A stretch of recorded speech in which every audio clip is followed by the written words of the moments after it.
یہ جو بیرونی سرمایہ کاری کی بات کی جا رہی ہے، لوگ کہتے ہیں کہ جی یہ بیرونی سرمایہ کاری جو آ رہی ہے یہ صرف ایک محض ڈکوسلا ہے، یہ حکومت وقت جو ہے وہ بیان بازی کر رہی ہے، آ کچھ نہیں رہا۔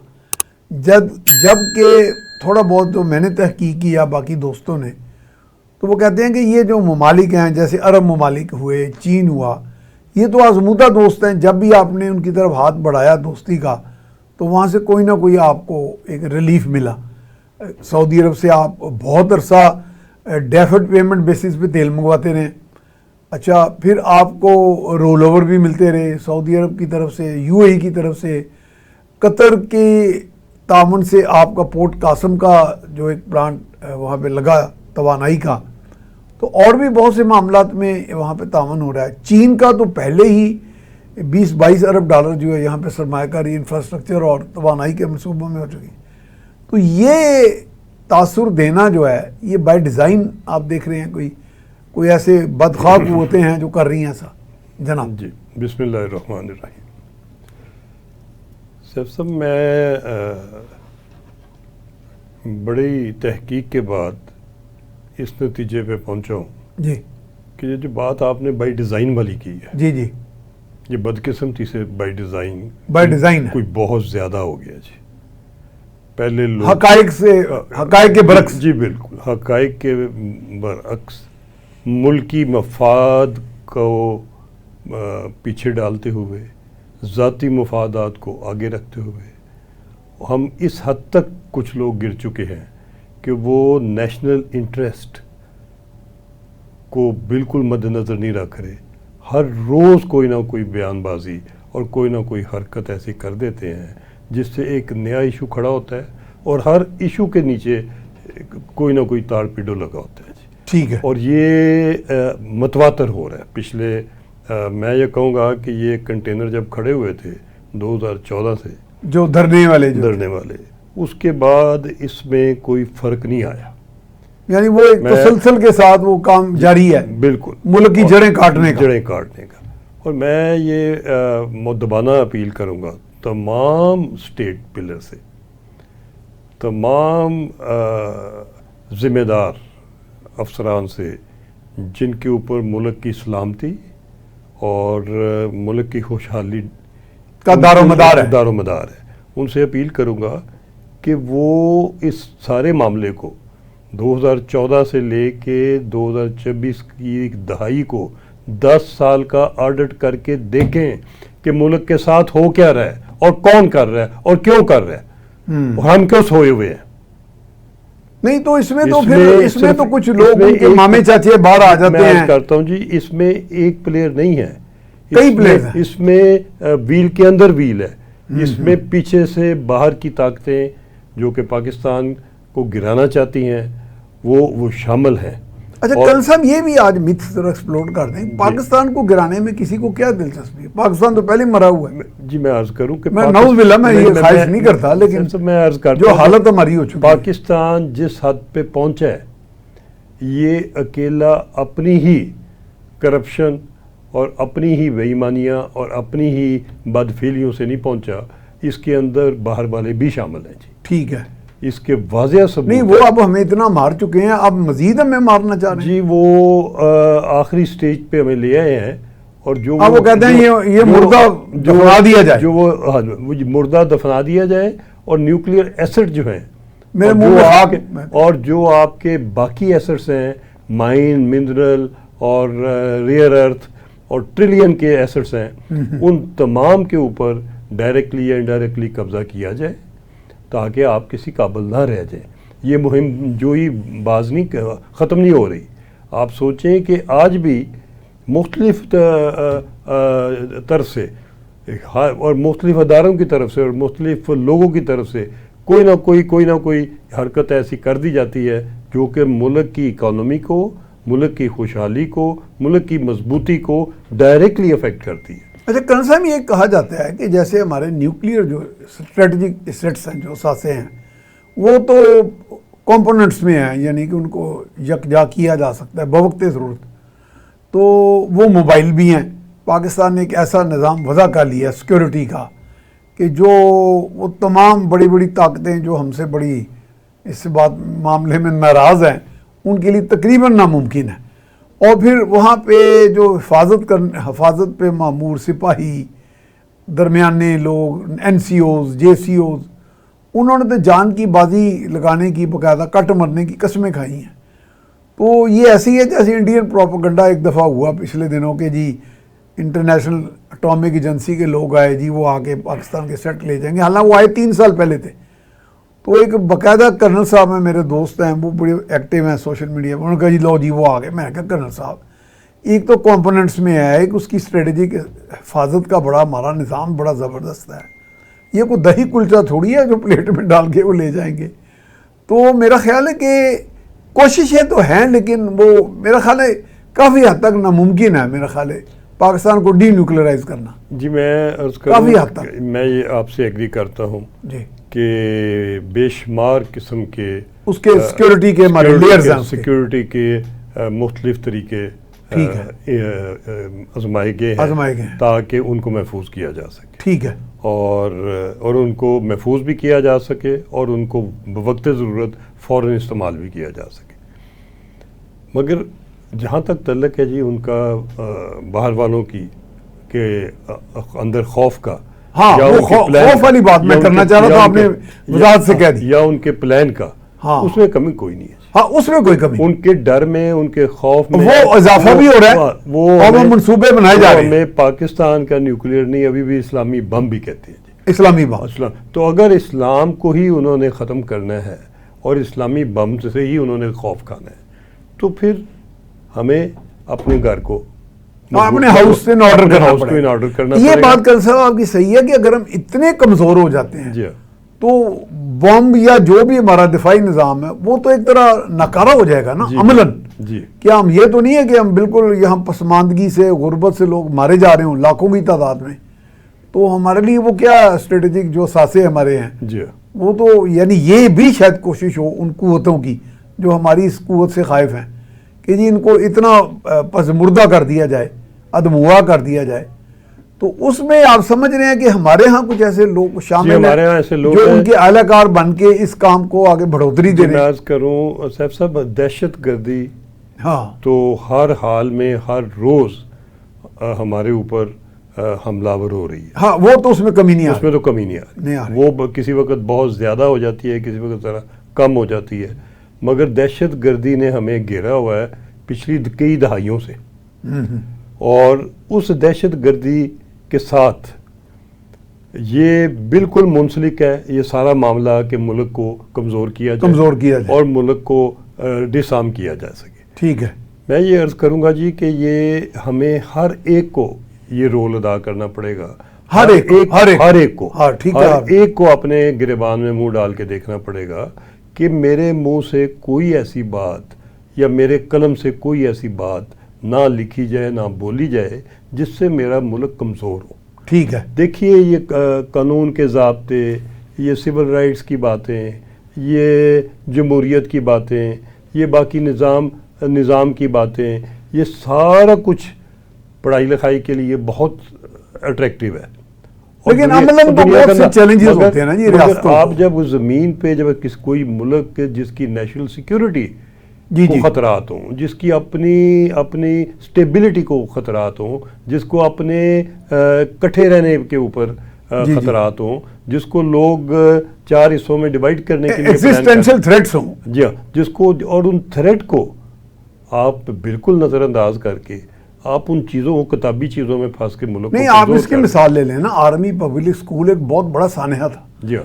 اب بہت سے لوگوں کا یہ خیال ہے کہ جس طرح کے ہمارے عدالتی نظام کے اندر کئی سکم ہیں جی تو اس میں بینیفٹ آف ڈاؤٹ آرام سے انہیں مل جانا تھا. وہ تو اچھا ہوا کہ انکاؤنٹر میں وہ مارے گئے جی، تو لیکن وہ ان کو بھی اور کچھ عرصے کے اندر جیلوں سے رہا ہو کے انہوں نے پھر بڑے بہادر سورما بن کے آگے پھر حملے کرنے تھے. جی، تو یہ کام تو جاری ہے ہمارا. یہ تو جاری ہے. دیکھیں جی کسی نہ کسی شکل میں یہ کام زور پکڑ لیتا ہے اور ہر دہشت گردی کی آخری سٹیج آپ کے سٹیٹ پلرز کو ٹارگٹ کرنا ہوتا ہے، آپ کی فوج کو اور اس کی کمانڈ کو اور اس کے کمانڈرز کو، اور ان کو ٹارگٹ کر کے تو فوج کو بدنامی اور اس کے علاوہ آپ کی عدلیہ کو، آپ کے باقی اسٹیٹ بلڈرز کو، ہر ایک کو اس طریقے سے آپس میں گتھم گتھا کروانا پڑتا ہے کہ تاکہ یہ کمزور سے کمزور ترین ہوتے ہیں۔ لیکن کرنل صاحب ایک آدمی کرنل بنتا ہے، بریگیڈیئر بنتا ہے، جنرل بنتا ہے،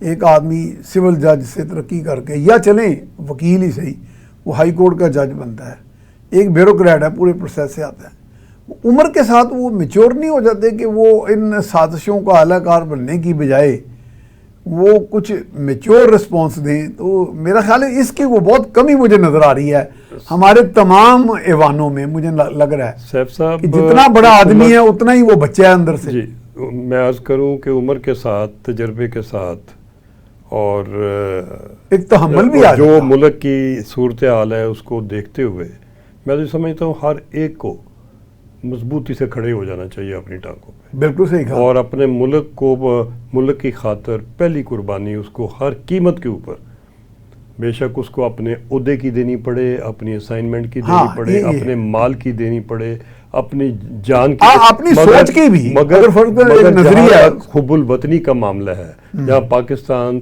کو بچانے کا معاملہ ہے، اس کے آگے کوئی چیز نہیں ہے۔ پاکستان بچے گا تو ہم ہوں گے اور ہماری اولاد ہوگی، اور یہ مال اور یہ دولت یہ سب بعد کی باتیں ہیں۔ اور دوسرا نہ صرف یہ کہ ایک آپ نے 20 30 40 سال گزارے ہوتے ہیں، آپ کا اپنا نام ہسٹری میں کیسے جائے گا، اس پہ داغدار ہو گیا، ہر ایک کو سوچنا چاہیے کہ آپ نے 40 سال 50 سال کے بعد کیا اپنا پیج بنا کے جا رہے ہیں تاریخ میں۔ آپ کے بچوں کو سینہ تان کے کہہ سکیں گے کہ ہمارے باپ نے یہ کوئی اچھا کام کیا تھا۔ یہ آج شہباز شریف صاحب ہمارے وزیر اعظم، شنزن جو سٹی ہے، اتفاق سے آج سے کوئی 12 مہینے پہلے میں بھی شنزن میں گیا تھا، اسی شہر میں، اور سمندر کا کنارہ ہے اور پیچھے ہانگ کانگ بھی قریب ہے وہاں سے، اور ہم نے وہاں مختلف جگہ وزٹ کی جہاں پہ وزیر اعظم کے دورے میں وزٹس شامل ہیں۔ ان جگہوں پہ ہمارا وفد بھی گیا، مطلب جس میں ہواوے کمپنی ہے، وہ سینکڑوں نہیں تو 20 ایکڑ میں مشتمل ایک بڑا خوبصورت سا گرین ایریاز ہیں، اس کے اندر وہ ہواوے کا دفتر ہے، اور جہاں پہ انہوں نے ہمارا کھانا کیا وہ تو لا محالہ کوئی 10-11 کورس کا لنچ تھا، اسٹیٹ ٹائپ۔ انہوں نے بڑی ہمیں آنر کی، اور وہ ایسے لگتا تھا جیسے رومن امپائر کا کوئی محل ہوتا ہے، وہاں پہ کھانا ہمارا کیا گیا۔ اور یقیناً چونکہ ہمارے وزیر اعظم تو اسٹیٹ وزٹ پہ ہیں، ان کے مہمان ہیں، ان کی انویٹیشن پہ گئے ہیں، ان کو تو اور بھی پرتباق وہاں ملا۔ تو وہاں پہ ہم نے دوسری جو کمپنی دیکھی وہ BYD تھی، جو وہ وہیکلز بناتی ہے، الیکٹرک وہیکلز، اور اس کی سیلز اور مینوفیکچرنگ امریکہ کی جو دنیا کی نمبر 1 الیکٹرک وہیکل کمپنی ہے ٹیسلا، اس کو کراس کرتی ہے۔ اور انہوں نے بڑی جدت بھی ہمیں بڑے ماڈلز دکھائے جس میں ایکسپلوژن فری بھی اور سارا کولیجن فری۔ تو اس میں ہمیں پاکستان سے وفد بھی ملا، وہ ایک گروپ کے ہیں، میں نام نہیں لے رہا چونکہ شاید ہماری پالیسی نہ ہو، وہ بھی اسی سلسلے میں گئے تھے گاڑیوں کا یہاں سے کاروبار۔ تو اب وزیر اعظم نے جو انتخاب کیا اپنے ڈیلیگیشن کا، اس میں بزنس کلاس کے یہ تقریباً تمام لوگ موجود ہیں۔ تو یہ آپ سمجھ رہے ہیں کہ یہاں پہ یہ B2B جو بزنس ٹو بزنس اور اسٹیٹ کی پیٹرنیج میں، اور جس طرح کہ چین کی طرف سے ہمیں آ رہا ہے کہ یہ اکنامک ٹرن اراؤنڈ کی شکل بن جائے گی کوئی؟ صاحب میں بڑی دیر سے شہباز صاحب کی گورننس کو اور ان کے معاملات کو، اکانومی کے معاملات کو سنبھالنے کے طریقہ کار کو بڑی ڈیٹیل سے اسٹڈی کرتا رہا ہوں۔ اس میں کوئی شک نہیں ہے مجھے، میں یہ بالکل بغیر کسی ہچکچاہٹ کے یہ کہنا چاہوں گا کہ شہباز صاحب کی شکل میں وزیر اعظم، اور یقینی طور پہ ان کے بھائی کی بھی مشاورت، نواز صاحب کی بھی اس میں، اور یہ جو آپ کو اس وقت ٹیم ملی ہے، اللہ کرے کہ یہ ٹیم مضبوطی سے اپنا ٹینیور مکمل کرے۔ اگر یہ کرے گی تو جدھر آج پاکستان ہے اس سے بہت آگے ہوگا۔ اس کے اندر یہ کاروباری لوگ ہیں، یہ معاملات کو سمجھتے ہیں، ان کو اکانومی کی اور فائننس کی اور ہر پہلو کی ان کو سوجھ بوجھ ہے، ان اینڈ آؤٹ سارا سمجھتے ہیں۔ ان کو پتہ ہے کہ ملک کو برے حالات میں سے کس طریقے سے نکالنا ہے اور یہ ڈوبے ہوئے جہاز کو پانی کے اوپر کیسے ترانا ہے، یہ جانتے ہیں. اور میں گزارش کروں گا بغیر کسی پولیٹیکل افیلیشن کے تمام اسٹیٹ پلرز کو کہ مضبوط گورنمنٹ اگلے 5 سال رکھیں. بے شک جو کام کرنے والی ہے، کام کرنے والی مضبوط گورنمنٹ، بے شک کولیشن میں سب کو شامل کر لیں، بے شک نیشنل گورنمنٹ کر لیں، بے شک پی ٹی آئی بہت چاہ رہی ہے اس کو شامل کر لیں، کہ جس طریقے سے بھی کریں اگلے 5 سال پاکستان کو مضبوط گورنمنٹ دیں اور یہ اندر اور باہر دنیا کو پتہ ہو کہ یہ 5 سال نہیں جانے والے. لیکن پی ٹی آئی تو کہے گی نا جی ہمیں تو شہباز شریف ایکسیپٹیبل ہی نہیں ہے. میری گزارش یہ ہے جی کہ پی ٹی آئی کو قربانی دینی ہے قوم کے لیے، ملک کے لیے. انہوں نے شہباز شریف کے لیے نہیں دینی. ٹینیور مکمل کر لیں، ٹینیور طے کر لیں. ہاں 3 سال آپ کر لیں، 2 سال ہم کریں. اپنی ترجیحات طے کر لیں، اپنی منسٹریاں طے کر لیں، اپنے ٹارگٹ طے کر لیں، کوئی ایک چیلنج لے لیں. بتائیں وہ چھوٹی موٹی منسٹری لیتے بھی نہیں نا وہ میرا خیال ہے. لے لیں جو لینا لے لیں. میں یہ کہوں گا شہباز صاحب سے اگر وہ وزیر اعظم لے کے ملک کو سٹیئر کر سکتے ہیں تو چاؤ پورا کر لیں، شاید کر لیں. نہیں وہ چاؤ کے چکر میں ملک کا بیڑا گرک کر جائیں تو پھر دیکھیے بات یہ ہے کہ اگر ہم نے ملک بچانا ہے بہت ہی اناڑی تو ہے. ہمیں یہ فیصلہ کرنا پڑے گا کہ گورنمنٹ مضبوط ہو. اگر آپ کی گورنمنٹ مضبوط نہیں ہوگی تو آپ ترقی نہیں کر سکیں گے. دنیا میں جتنے ترقی کے ماڈل ہیں، بے شک وہ چائنا ہے، وہ سنگاپور ہے یا وہ کوئی ہے، تمام ترقی کے جتنے بھی ماڈل ہیں سب کے اندر آپ کو کنٹینیوٹی آف کمانڈ نظر آتی ہے. 5 سال 2 سال 3 سال نہیں، 5 سال 10 سال 15 سال کنٹینیوٹی آف کمانڈ بھی ہے اور اسٹرکٹ امپلیمنٹیشن بھی ہے. بالکل یہ نہیں ہے کہ اہداف مقرر ہو گئے تو بندہ کہ جی میں میرے ٹھڈ چ پیڑ ہو رہی تھی، میرے گوڈے چ پیڑ ہو رہی تھی، وہ اس کی پھر گنجائش نہیں ہے. وہ کہتے ہیں کام آیا تو کام کر کے جائیں. جی بالکل. میں نے وہاں چائنا میں سخت طوفان میں نے عام بوڑھے بوڑھے لوگوں کو مزدور کلاس کے کام کرتے دیکھا. حیران تھا میں بالکل کہ میں کہتا یار یہ آرام بھی کر سکتے تھے، لیکن وہ ان کے اندر کمٹمنٹ ہے، ہمارے اندر بھی ہے لیکن ہم آپس میں منتشر ہو گئے ہیں. سیف صاحب اس قوم کو قوم بنانا، اس بلڈنگ کو دوبارہ گری بلڈنگ کو کھڑا کرنا چھوٹا سا کام نہیں ہے، بہت مشکل. اس کے لیے میجر فیصلے کرنے پڑیں گے. اور یہ جو بات ہم پہلے کر رہے تھے کہ نظام حکومت کوئی نہیں ہے، گورننس نہیں ہے، یہ بیوروکریسی کی گورننس ٹوٹل فیل ہے، ٹھیک ہے، ختم ہے. اکیلا بندہ فیصلہ کرتا ہے، ٹوٹل وہ فیصلہ جو ہے ہر جگہ کے اوپر داغدار ہوتا ہے. بے شک اس کی نالیکی میں ہو، اس کی غلطی میں ہو، یا اس کے سٹاف کی غلطی ہو، یا کرپشن ہو، جو کچھ بھی ہو داغدار فیصلے ہم کرتے ہیں جو قوم کو بھگتنے پڑتے ہیں. اس کو بیس کو بڑا کر دیں، نظام حکومت کے بیس کو بدل دیں، اس کو لے آئیں 11 21 31 51 بندوں کے اوپر. یہ ویسے آپ کو اور اس کے بعد بہت زیادہ کہ اس کے اندر کوئی خرابی نہیں ہے، صرف آپ خرابی ہے. اچھا ویسے کرن صاحب آپ نے تو چونکہ پرائم منسٹر انسپیکشن کمیشن کے بھی چیئرمین رہے، بطور ایڈمنسٹریٹر بھی آپ نے آرمی میں بھی دیکھا، یہاں پہ بھی نظام حکومت میں، تو ایک سیکشن افسر سے ایک چیز تجویز چلتی ہے، ڈپٹی سیکرٹری وہ پھر اپنا اوپر نوٹ دیتا ہے، انپٹ دیتا ہے، پھر ایڈیشنل سیکرٹری، جوائنٹ سیکرٹری، یا اوپر جا کے وہ سیکریٹری تک، پھر principal secretary to prime minister. اس میں جو جتنے ٹیئرز ہیں ویسے تو بہت زیادہ ہیں، یہ بات آپ کی صحیح ہے، بالکل ورٹیکل سے ہیں، انہیں تو ہاریزونٹل چاہیے واقعی کہ 1 2 3 بندے آپس میں کریں.